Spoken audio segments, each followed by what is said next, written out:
Neste vídeo vamos ver como Nossa Senhora colaborou para obter para nós a graça da salvação. Salve Maria! Meu nome é Guilherme Martins e este é o canal Consecratio. Se você ainda não é inscrito em nosso canal, inscreva-se agora mesmo, ative o sino das notificações, dê seu like, compartilhe este vídeo com seus parentes e amigos e ao final deixe também os seus comentários. No vídeo anterior nós tratamos da eficácia da colaboração de Maria na nossa redenção do ponto de vista da reparação oferecida a Deus ofendido pelo pecado. E prometemos que trataríamos de um segundo aspecto da redenção e, portanto, da colaboração de Maria, da eficácia dessa colaboração para a nossa redenção. É este o segundo aspecto. Por meio da redenção, nós, homens, fomos restabelecidos na condição de filhos de Deus. Por isso, pela redenção, foi obtida para nós a graça da salvação. Qual foi, portanto, a eficácia da colaboração de Maria Santíssima na aquisição dessa graça da salvação? Para que se possa adquirir qualquer coisa, há sempre duas condições. A primeira condição é que o objeto esteja à venda, e a segunda condição é que se pague o preço estabelecido. Imaginemos, por exemplo, a minha gravata. Se eu sou muito apegado à minha gravata e não quero vendê-la, não adianta alguém vir querer comprá-la. O objeto não está à venda. Agora, imaginemos que alguém me convença de comprá-la, mas que essa gravata é um objeto de um valor de estimação muito grande para mim. Imaginemos, por exemplo, isso é uma hipótese, não tem nada disso, mas que o meu tataravô tenha sido um ministro do Império e que ele usava essa gravata na ocasião em que ele assinou tal ou tal lei muito importante. Essa gravata teria, obviamente, para mim, um grande valor de estimação. E então, ela não está à venda. Mas, digamos que um amigo meu insista tanto, gostou tanto daquela gravata, ele vê a gravata como tendo um valor tão grande para si, que ele acaba me convencendo a comprá-la. Então, ele vai ter que pagar o preço que eu pedir por essa gravata. Imagina que eu digo, digamos, calculando todo o valor de estimação que ela tem para mim, eu te vendo esta gravata por R$1.000. E ele diz, não, mas R$1.000 eu não tenho. Então, o negócio não se pode fechar um negócio assim. Se o objeto não está à venda, ou se eu não posso pagar o preço por ele, então não tem negócio possível. O preenchimento dessas duas condições, sobretudo da segunda, poder pagar o preço, ela pode basear-se num triplo fundamento. Primeiro, um fundamento de justiça absoluta. Segundo, um fundamento de justiça relativa. E terceiro, um fundamento de conveniência. Vamos ver como isso se aplica no caso da nossa redenção. O fundamento de justiça absoluta está baseado na equivalência perfeita entre o valor a ser pago e o preço que eu posso pagar. Então, fundamento de justiça absoluta, equivalência entre valor e preço. Já o fundamento de justiça relativa, ele se baseia num compromisso. O proprietário aceita o pagamento de um valor menor do que aquele que o objeto realmente tem.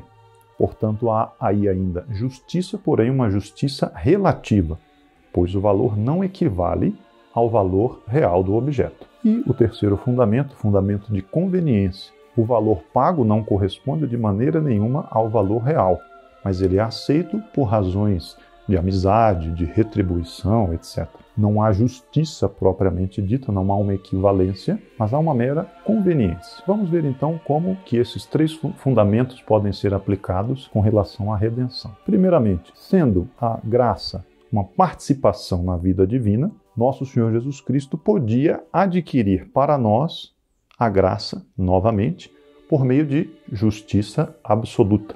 Ou, por assim dizer, o decreto da encarnação, quando a Santíssima Trindade determinou que o Filho, Deus Filho, desceria, se faria homem para, morrendo por nós, derramando seu sangue por nós, nos salvar, nos resgatar, ali já ficou determinado que a encarnação se daria, que todos os sofrimentos se dariam para nossa salvação, para que nosso Senhor comprasse de novo a nossa salvação, obtivesse para nós a graça da salvação. Portanto, esse decreto divino dava, por assim dizer, um direito estrito à aquisição daquela graça. É o que nós rezamos no credo, no símbolo niceno-constantinopolitano.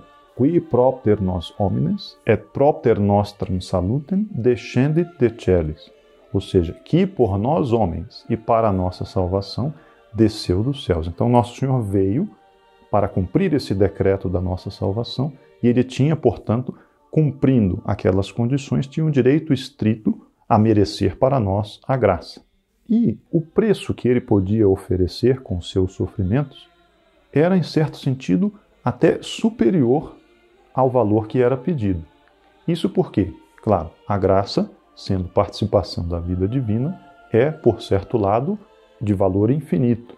Mas, do ponto de vista de nós, homens, nós aproveitamos essa graça conforme a nossa capacidade, conforme o amor que nós colocamos nas nossas ações, nos nossos sofrimentos. O que nosso Senhor podia oferecer, em certo sentido, era superior ao valor que era necessário. E do ponto de vista de nós, homens, nenhum homem pode merecer, por justiça absoluta, a salvação, a graça divina. Isso porque o finito não pode merecer o infinito. Entretanto, uma vez obtido para nós, por nosso Senhor Jesus Cristo, o estado de graça, a graça da nossa salvação, o homem preenche, de certo modo, as duas condições necessárias para merecer por si mesmo a vida eterna. Quais são essas duas condições? A primeira condição é que ele tem o, entre aspas, direito de merecer. Esse direito resulta de um mandado de Deus que convida o homem à vida eterna, ele evitando o mal e praticando o bem. Há aí nesse mandado uma promessa implícita de salvação. O homem pode merecer a salvação seguindo esse mandado de Deus, evitando o mal e praticando o bem. E a segunda condição, o homem pode oferecer um certo preço pela graça. Evidentemente, como vimos, não pode ser um preço equivalente. Porém, como pelo estado de graça o Espírito Santo habita em nós, ele, por sua graça, nos leva a praticar o bem. E com a prática do bem, nós podemos então oferecer um preço não equivalente, porém, um preço proporcional à nossa capacidade. Com isso, nós vemos então que esse mérito que o homem pode obter, ele tem fundamento numa justiça relativa. Ele está vinculado a uma livre disposição divina. Deus assim dispôs, não é por justiça absoluta, mas por justiça relativa. Então, Deus como que aceita um preço menor. É aquele compromisso que nós indicamos ao listar o triplo fundamento. Agora, e com isso nós damos um exemplo do terceiro ponto, mérito, entre aspas, de conveniência. Nós podemos merecer por nós mesmos, de forma relativa. E pelos outros. Como é que nós podemos? Somos chamados a rezar pelos outros, a sofrer, posso oferecer sofrimentos pelos outros. Mas eu posso merecer pelos outros, como eu posso merecer para mim mesmo? Em razão de justiça, ninguém pode merecer por outrem, a não ser nosso Senhor Jesus Cristo e Nossa Senhora, como nós veremos. Entretanto, como somos irmãos, todos os homens somos irmãos em Adão e mais ainda, irmãos em Jesus Cristo, nós somos chamados a fazer esse bem pelos outros, a obter para eles também as graças para a salvação. Como é então que nós podemos obter essas graças de salvação e de santificação para o próximo? É o que nós chamamos o mérito de conveniência. Isso tem fundamento em São Tomás de Aquino na Suma Teológica, que passo agora a citar. Como o homem em estado de graça cumpre a vontade de Deus, convém, daí conveniência, convém que Deus realize a vontade do homem em relação à salvação de outro, de acordo com a proporção da amizade divina. É muito natural. Por que eu procuro alguém que eu vejo que leva uma vida santa e peço para ele orações? É porque eu vejo que ele tem uma amizade maior com Deus. Então Deus, por conveniência, vai atender melhor as orações de quem é amigo dele. Claro, isso acontece conosco no dia a dia. É muito mais fácil eu conceder um favor a um amigo do que alguém que não é um amigo, ou ainda muito pior, se for um inimigo meu. Agora, se esse que não é meu amigo pede através de alguém que é muito meu amigo que eu faça algo, naturalmente, não por mérito daquela terceira pessoa, mas pela amizade que eu tenho com aquela pessoa que é minha amiga, meu amigo, aí sim eu faço, mas por conveniência, não é por mérito de justiça absoluta nem de justiça relativa, por mera conveniência. Vistos os fundamentos do mérito, como merecer, como preencher as condições para a aquisição da graça? O que nós podemos dizer quanto aos méritos de Nossa Senhora? Como que ela pôde merecer para nós a aquisição da graça? Nós nos perguntamos, pode ter sido pelo fundamento da justiça absoluta? De modo nenhum, como já vimos. Apenas nosso Senhor Jesus Cristo, por conta da união hipostática das duas naturezas em si, por ele ser homem-Deus, ele poderia merecer para nós por justiça absoluta. Terá sido pelo terceiro fundamento, por uma mera conveniência? Parece que não, parece um fundamento um tanto fraco para o caso. Resta então a segunda hipótese, por justiça relativa, como cada um de nós merece para si mesmo. Parece ser a hipótese que mais se adequa à atuação de Nossa Senhora, ao ela merecer por nós a graça. Mas quem é que teria concedido à Virgem Santíssima essa possibilidade? Foi o próprio Deus, constituindo-a nossa mãe. Ela é mãe de Deus, como vimos, e é também nossa mãe por vontade de Deus. Portanto, foi o próprio Deus quem deu a ela essa possibilidade especial de merecer por nós pelo fundamento de justiça relativa. Se fosse meramente por conveniência, é como nós merecemos uns para os outros. Mas não, Nossa Senhora merece para nós por justiça relativa. Deus quis fazer de Nossa Senhora a nossa mãe segundo a graça.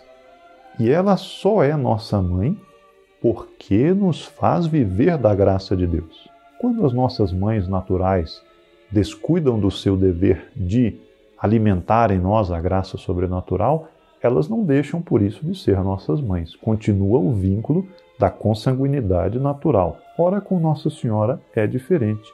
Está na própria essência da maternidade espiritual dela para conosco que o poder de nos conceder a graça. Se por absurdo ela deixasse de o fazer, ela deixaria de ser a nossa mãe. Portanto, vemos que o fundamento disso não é uma simples conveniência, mas isso se dá por motivo de uma disposição especial de Deus. A vocação de Nossa Senhora para nossa maternidade espiritual confere a ela, portanto, uma função social análoga à de Cristo Nosso Senhor. Quando dizemos função social, é esse poder merecer pelos outros. Não apenas merecer para si, mas merecer para os outros. A graça social de Cristo, chamemos-la assim, a graça social de Nosso Senhor Jesus Cristo, que é o nosso chefe, a nossa cabeça, caput, é chamada a graça capital, derivada então desse caput de cabeça. Já a graça social em Nossa Senhora, ela sendo a mãe dos vivos, essa graça poderia ser chamada a graça materna. Se nós analisarmos então as diferenças entre o mérito da corredentora de Nossa Senhora e o mérito do Redentor, Nosso Senhor Jesus Cristo, poderíamos fazer como que um quadro que eu mostro aqui no vídeo agora. Então fazemos duas colunas. Primeiro, Nosso Senhor Jesus Cristo. A segunda, Nossa Senhora. E nas linhas nós temos a graça do perdão que Nosso Senhor e Nossa Senhora mereceram para nós de algum modo, ou seja, a reconciliação, aquele primeiro momento da redenção. E na segunda linha, a graça da vida sobrenatural, a graça da salvação, da santificação. Então nós temos Nosso Senhor mereceu para nós a reconciliação ou a graça do perdão, conforme vocês veem na tabela, ele mereceu para nós em estrita justiça. Já Nossa Senhora, com relação à reconciliação com Deus, ela mereceu para nós por um mérito de conveniência. Já veremos em seguida na fórmula, uma fórmula mais matizada que os estudiosos colocam para que fique mais precisa essa verdade. E depois nós vemos que Nosso Senhor Jesus Cristo mereceu para nós a graça da salvação, a vida sobrenatural ou a santificação, também por um mérito de justiça absoluta. E Nossa Senhora, aí sim, como vimos na explicação que acabamos de dar, ela mereceu para nós a vida sobrenatural por um mérito de justiça relativa. Portanto, aqui nós temos a fórmula que nos responde qual é a natureza do mérito de Maria Santíssima, como ela mereceu para nós a graça, qual é a eficácia dela, a atuação dela na redenção, qual é a eficácia dessa atuação para merecer para nós a graça da salvação. Então a fórmula é assim: Maria Santíssima nos obteve, por mérito de conveniência, a graça do nosso perdão. Eu estou apenas explicitando mais a tabela que acabei de mostrar. Por mérito de justiça relativa, ela mereceu nosso restabelecimento na vida sobrenatural e as graças de salvação e santificação. Ao passo que nosso Senhor Jesus Cristo nos obteve todas essas graças, a salvação, a santificação e a reconciliação antes disso, por mérito de justiça absoluta. Vejamos agora um último aspecto da questão da corredenção. Qual é a importância que essa função de Nossa Senhora, que essa grandeza dela, tem no meio de todas as outras? Nós compreendemos com facilidade a importância da maternidade divina.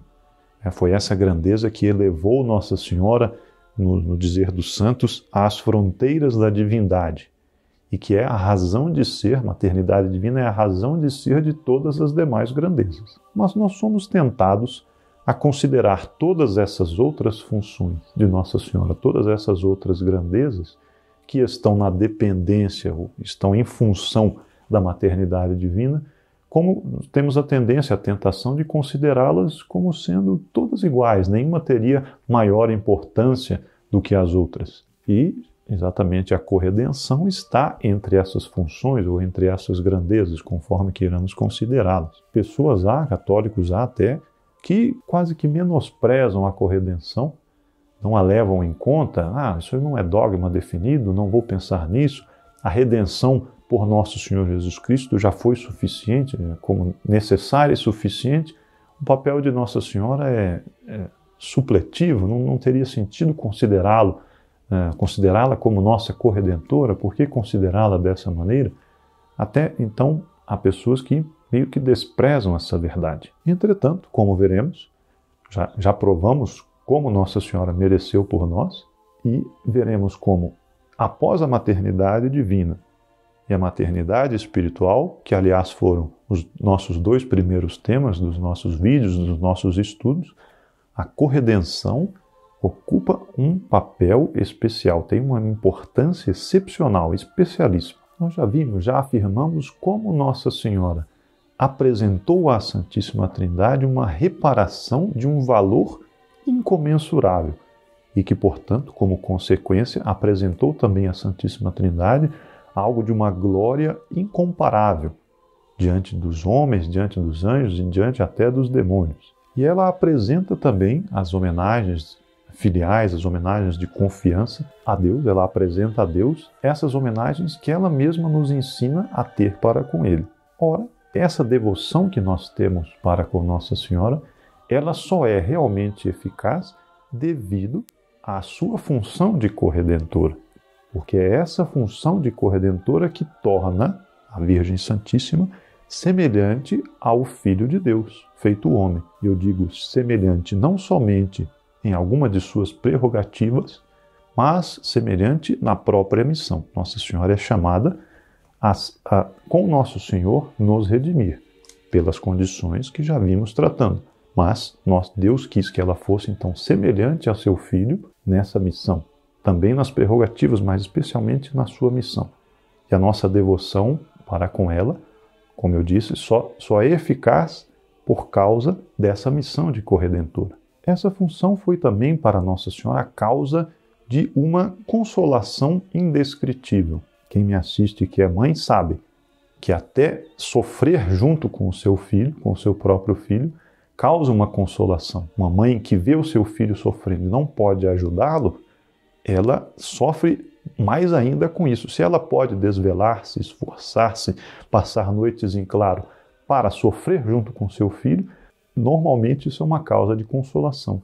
Também Nossa Senhora, ela pôde participar da terrível tarefa de seu filho. Ela pôde trabalhar, sofrer e se imolar com ele por seus objetivos. Ela pôde, por fim, contribuir com a própria eficácia dessa missão. Isso foi causa para ela de uma consolação indescritível. Isso porque essa alegria, essa consolação que ela sente, por quê? Porque ela poderá, até o fim dos tempos, contribuir para a conversão dos pecadores, para a santificação dos justos, contribuir para multiplicar os filhos de Deus na terra e os bem-aventurados no céu, por causa dessa missão que Deus lhe deu, da corredenção, de participar na redenção operada por nosso Senhor Jesus Cristo. E a corredenção tem ainda um outro aspecto de importância para Nossa Senhora. Por quê? Porque ela é a condição para Nossa Senhora realizar as suas outras funções sociais, aquilo que eu disse, merecer para os outros, atuar pelos outros. Como já vimos, a sua maternidade espiritual, ela só é nossa mãe porque nos obteve a graça da vida sobrenatural. E essa obtenção se deu porque ela participou na nossa redenção. Ela pôde pagar junto com seu filho aquele preço de que nós tratamos por justiça relativa, frise-se, mas Deus quis que assim fosse. Então a maternidade espiritual está na dependência da corredenção. Nossa Senhora só pode ser a nossa mãe porque ela é nossa corredentora. Depois, a distribuição de todas as graças. Ela só pode distribuir a graça, que é o nosso próximo tema, ela só pode distribuir a graça que ela adquiriu. E ela adquiriu a graça participando da redenção. Depois, aquilo que nós podemos chamar, e que se Deus quiser será um tema mais para frente, mais para o futuro dos nossos vídeos, dos nossos estudos, a sua missão apostólica no mundo. Nossa Senhora continua a agir na história, continua assistindo, fomentando o bem contra o mal, contra a ação do demônio, favorecendo a obra de Deus na história. Essa missão apostólica dela é uma continuação de sua missão redentora, por óbvio, como nós podemos bem perceber. E por fim, a última de suas funções sociais, a sua realeza. Nossa Senhora é efetivamente rainha, como Nosso Senhor é rei. E essa realeza, ela só pode exercer efetivamente porque ela conquistou os nossos corações pela corredenção. Essa realeza também pretendemos que seja um tema para um futuro vídeo. E com relação a nós vimos a corredenção com relação a Nossa Senhora ela mesma. E com relação a nós, podemos dizer que a colaboração de Maria na nossa redenção confere um sentido próprio à nossa devoção para com ela. Isso por quê? Podemos dizer que sem a corredenção, Nossa Senhora não seria verdadeiramente a nossa mãe, como ela é. Ela seria talvez uma mãe diminuída, teria uma maternidade diminuída com relação a nós, porque a sua maternidade espiritual não se efetivaria sem a corredenção. Com isso, a nossa devoção a ela deixaria de ter esse aspecto bastante importante que é a filialidade. Nós deixaríamos de encará-la como nossa mãe. Nossa devoção poderia até ser uma devoção enorme a ela, maior que a dos outros santos, mas não teria essa, na própria essência não seria diferente da devoção aos demais santos. E com isso, sem a corredenção, a devoção a ela deixaria de ter o caráter de necessidade, seria uma devoção facultativa, como eu posso ter aos vários santos que existem. Sem a corredenção, a nossa devoção a Nossa Senhora perderia o aspecto de necessidade, passaria a ser uma devoção facultativa, ou seja, ela não nos levaria mais àquele amor terno, aquela confiança absoluta, que são frutos da certeza de que Nossa Senhora trabalhou tanto, sofreu tanto e se sacrificou tanto para nos gerar para a vida sobrenatural. Ela não seria essa devoção viril, essa devoção ativa e apostólica, tão maravilhosamente eficaz conforme praticada pelos santos ao longo da história. Quem não compreende a missão corredentora de Nossa Senhora só é capaz de uma piedade sentimental, intermitente e pouco fecunda. Por outro lado, quem compreende o papel que Deus quis que ela tivesse em nossa redenção, passa a conferir à devoção a ela um papel muito mais presente na sua própria vida. Quanto mais essas pessoas, esses católicos, dentre os quais nós queremos estar, meditam sobre a missão de Nossa Senhora, o papel dela na obtenção da graça para nós, mais nós vamos procurar imitá-la, procurar torná-la presente na nossa vida sobrenatural, na nossa vida de apostolado. Sejamos também nós parte desses felizardos que, com uma consciência cada vez maior da missão de Nossa Senhora, da importância dessa missão de corredentora, nos deixemos impregnar por suas virtudes, a imitemos, aumentemos sempre mais a nossa devoção a ela. Faço novamente o convite no final deste vídeo. Se você ainda não é inscrito em nosso canal, inscreva-se agora mesmo, ative o sino das notificações, dê seu like, compartilhe este vídeo com seus parentes e amigos e deixe abaixo seus comentários que possam contribuir para os nossos estudos. Salve Maria!